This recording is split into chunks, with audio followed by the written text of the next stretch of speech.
नमस्कार, मी भाग्यश्री संजय जाधव, प्रथम वर्ष B.Ed, हजेरी क्रमांक 22. शासकीय अध्यापक महाविद्यालय यांच्या प्राचार्या doctor Sarvankar madam, doctor Gichi Khade sir, doctor Sunita Londhe madam, doctor Nilima More madam, त्याचप्रमाणे माझे मित्र आणि मैत्रिणींनो सर्वांना सस्नेह नमस्कार. आज दिनांक 8 मे 2021. आज आपण कृती कार्यक्रम 1 सादर करणार आहोत आणि यासाठी मी माझं साधन निवडलेलं आहे लेख आणि माझ्या लेखाचा विषय आहे शालेय अभ्यासक्रमातून संविधानाची अनिवार्यता.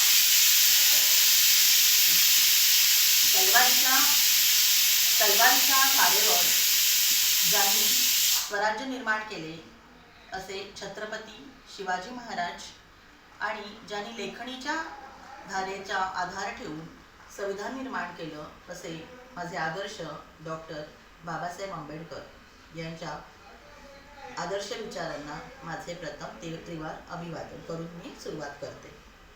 शालेय अभ्यासक्रमातून संविधानाची अनिवार्यता.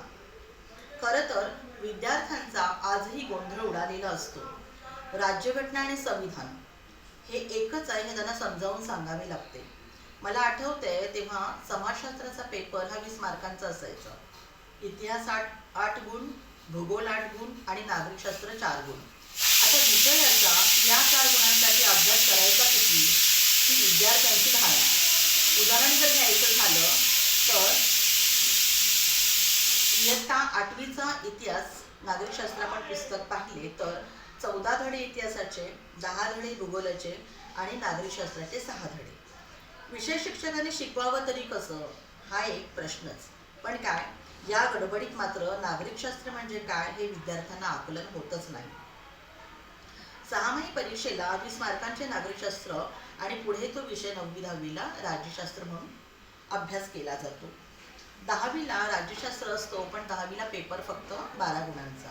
त्यामुळे हा विभाग, हे धडे, हा विषय फारसा नीट शिकवला जात नाही वा नीट शिकला जात नाही.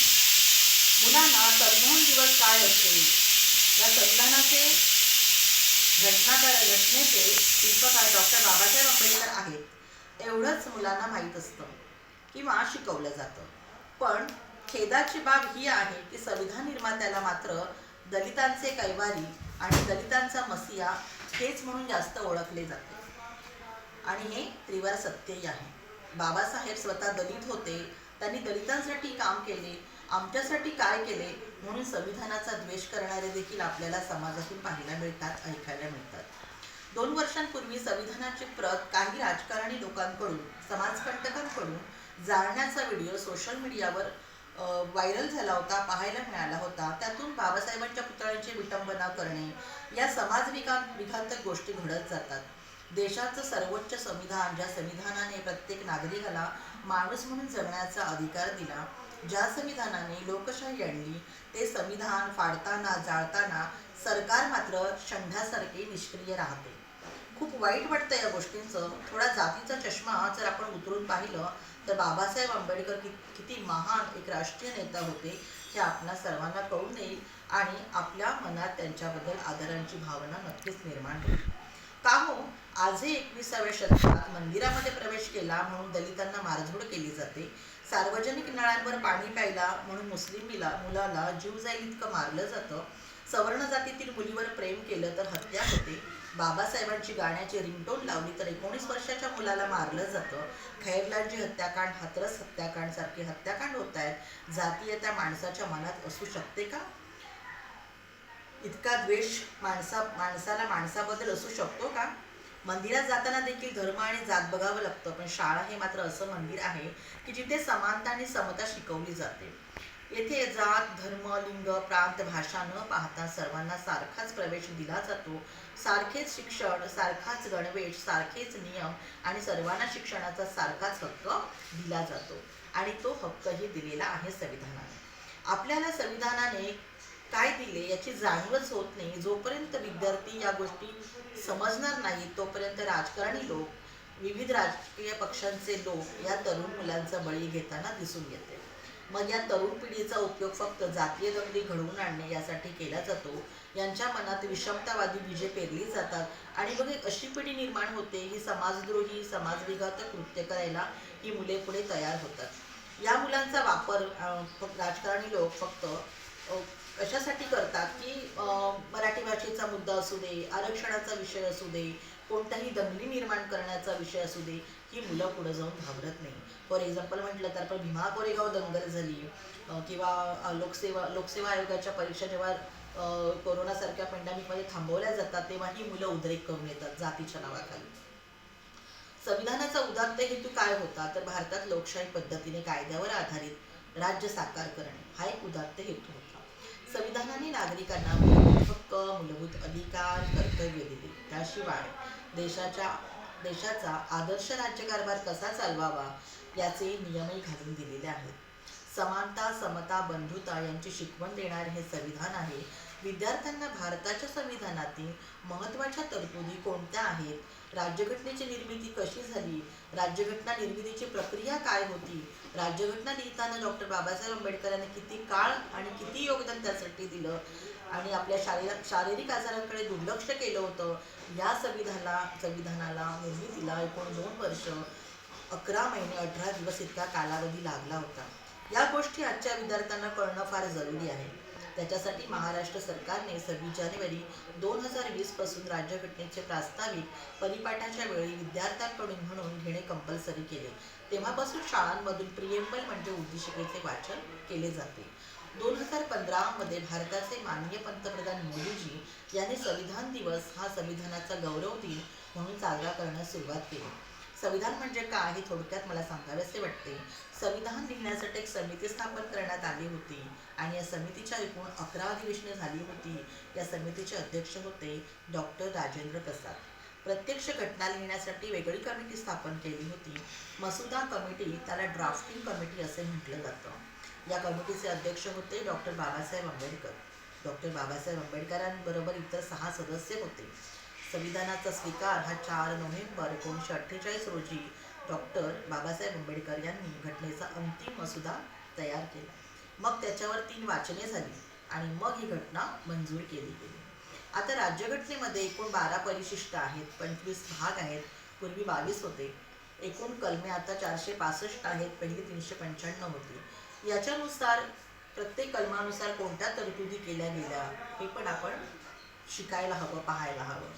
भारतीय संविधानाचा सरनामा म्हणजेच उद्देश पत्रिका जी आहे त्याला म्हटलं जातं घटनेचा प्राण किंवा आत्मा. घटनाकारांनी घटनेचा सरनामा ही घटनेची गुरुकिल्ली आहे असे मानले आहे. त्याची महत्त्वाची गोष्ट संविधान ही विस्तृत आहे, लिखित आहे. अशी बाब म्हणजे संविधानाचे कलम नंबर 1 सांगते आपल्याला इंडिया अर्थात भारत हा राज्यांचा संघ असेल. नागरिकांचे मूलभूत अधिकार याला फंडामेंटल राईट्स असे म्हणतात. संविधानातील तरतुदींमधील भाग 3 कलम 12 ते 35 याच्यामध्ये समता, स्वातंत्र्य, बंधुता आणि समतेचा अधिकार दिलेला आहे. मूलभूत हक्क समतेचा अधिकार, समानतेचा अधिकार, सांस्कृतिक अधिकार, शैक्षणिक अधिकार, अभिव्यक्ती स्वातंत्र्य अधिकार, प्रत्येकाला आपली जात, धर्म, वंश, भाषा याप्रमाणे राहता येईल. त्याचप्रमाणे घटनात्मक उपाययोजनांचा अधिकार देखील आपल्याला संविधानाने दिला आहे. 1773चा रेग्युलेटिंग ऍक्ट भारतीय घटनेच्या विकासासाठी सुरुवात मानली जाते. मूळ कलमे 395 होती, मूळ भाग होते 22, पण आता 25 भाग आणि 465 कलमे आहेत. कलम 1 ते 4 संघराज्य व त्याचे क्षेत्र व नागरिक मूलभूत हक्क, राज्याच्या धोरणाचे मार्गदर्शक तत्वे, मूलभूत कर्तव्य, संघराज्य, घटक राज्य, पंचायत राज्य, नगरपालिका, सहकारी संस्था, अनुसूचित क्षेत्रे, जनजाती क्षेत्रे, वित्त व्यवस्था, मालमत्ता, त्यांच्यानंतर राज्यातले व्यापार, वाणिज्य, न्यायाधिकरणे, निवडणुका आयोग, विवक्षित वर्ग, राज्यभाषा, घटना दुरुस्ती इत्यादींचा काही राज्यांना विशेष दर्जा दिला. जम्मू आणि काश्मीर सारख्या जे 370ने हटवला गेला. 370 कलमान्वये नागरिकांचे मूलभूत अधिकार आपल्याला पाहायला मिळतात. कलम 12 ते 35 मध्ये आर्थिक, सामाजिक, धार्मिक, सांस्कृतिक, शैक्षणिक विकास करून न्याय, स्वातंत्र्य, समता, बंधुता, लोकशाही यांच्या मूल्यांची जोपासना करणे हे मूलभूत अधिकार बहाल करण्याचा उद्देश होता. यानंतर कलम नंबर 14 कायद्यापुढे समानता, कायद्यापुढे सर्वांना समान संरक्षण दिले गेले. कलम 15 नुसार भेदभाव करण्यास मनाई. कलम 16 समानतेची संधी. कलम 17 अतिशय महत्त्वाचं अस्पृश्यता पाळण्यास बंदी. अस्पृश्यतेचे निवारण करण्यात येऊन अस्पृश्यता पाळणे हा कायदेशीर गुन्हा मानण्यात आला. अंधश्रद्धा निर्मूलन, नागरी अधिकार संरक्षण कायदा, घटनात्मक राष्ट्रीय आणीबाणी या साऱ्या गोष्टी संविधानामध्ये नमूद केलेल्या आहेत. स्त्रियांसाठी वेगळे कायदे बनवलेले आहेत, मार्गदर्शक तत्त्वे बनवली आहेत, कायदे मंडळ, कार्यकारी मंडळ आणि न्यायमंडळ यांची स्थापना केली गेली. विधानसभा, विधान परिषद यांचे कामकाज कसे चालते, केंद्रामध्ये लोकसभा, राज्यसभा, पंतप्रधान काम करतात, सगळ्यात मोठे आहे संसद, कोणताही कायदा संसदेमध्ये पास केला जातो, या गोष्टी विद्यार्थ्यांना कळणं फार जरुरीचं आहे. आणि या गोष्टी विद्यार्थ्यांना शिकवल्या जात नाहीत, सांगितल्या जात नाहीत आणि आपसुकच मुलं मग राजकारणाकडे वळत नाहीत. कमी शिकलेले जे लोक असतात, त्यांचे शिक्षण कमी झालेले असतात, त्यांचाच एक पॉलिटिक्स किंवा राजकारण एक पोटभरू धंदा झालेला आहे. जी गुंडगिरी करायची, 4 माणसं गोळा करायची आणि राजकारण करायचा पायंडा पडलेला आहे, आज आपण पाहतोय.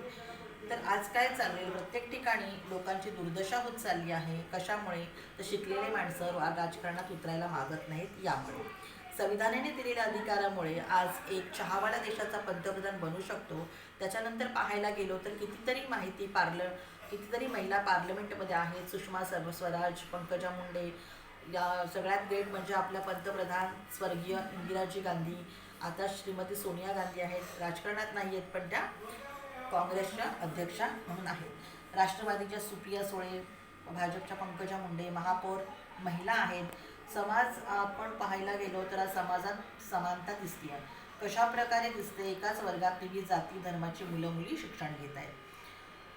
सामाजिक आरक्षण देऊन समाजाने बहिष्कृत केलेल्या वर्गाला समाजाच्या मुख्य प्रवाहात आरक्षण किल्ली देऊन बाबासाहेब आंबेडकर ठेवतात. तेव्हा आज आपल्याला समाजातील सर्व घटक शैक्षणिकदृष्ट्या विकसित झालेले दिसून येतात. मायनॉरिटी शिक्षण संस्था उभारू शकतात. त्यांचा समाजाचा विकास करण्यासाठी देखील त्यांना संधी देण्यात आली.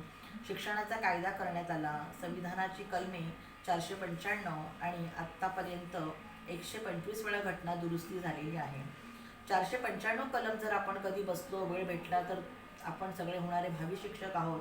एके दिवशी आपण नक्कीच नजरेखालून घाला, प्रत्येक कलम कसा लिहिला आहे, प्रत्येक कायदा कसा लिहिला गेला आहे, जाणीवपूर्वक बघायला हवे. शिक्षक झाल्यानंतर प्रत्येकाने आपल्या विद्यार्थ्यांनाही शिकवलं पाहिजे की आपला देश व आपले संविधान किती बलवान आहे, किती स्ट्रॉंग आहे. संविधान तयार करताना किती दूरदृष्टी ठेवून त्यांनी तयार केले आहे. कामगार कायदा असू दे, महिलांसाठी कायदा असू दे, हिंदू कोडबिल असू दे, या सगळ्या गोष्टींसाठी बाबासाहेबांनी संविधानात तरतुदी करून ठेवल्या आहेत. सगळ्या चळवळी होत्या. महात्मा फुले, राजाराम मोहन राय सर्वांनी महिलांसाठी कार्य केले होते, पण कार्य बोलून होत नव्हते, तर त्यासाठी एक योग्य चौकटीची गरज होती आणि बाबासाहेबांनी संविधानाच्या रूपाने ती चौकट दिली. बाबासाहेबांनी महिला, बालके, लहान मुले, समाजातील शोषित पीडित वर्ग, SC ST NT OBC SBC, त्यांना दलित बोललं जातं, मोठ्या समाजाचे वर्चस्व असलेल्या समाजाने बहिष्कृत केलेला हा समाज होता आणि त्या समाजालाच मुख्य प्रवाहात आणण्याचं काम या संविधानाने केलेलं आहे. संविधानाने या गोष्टी तितक्याच ताकदीने आणि प्रखरपणे मांडलेल्या आहेत. कायदे बनवले गेलेले आहेत. त्यांच्या कायद्यांमुळेच आज आम्ही महिला किंवा आज जो काही दलित वर्ग आहे आज अभिमानाने स्वाभिमानाने जगत आहे.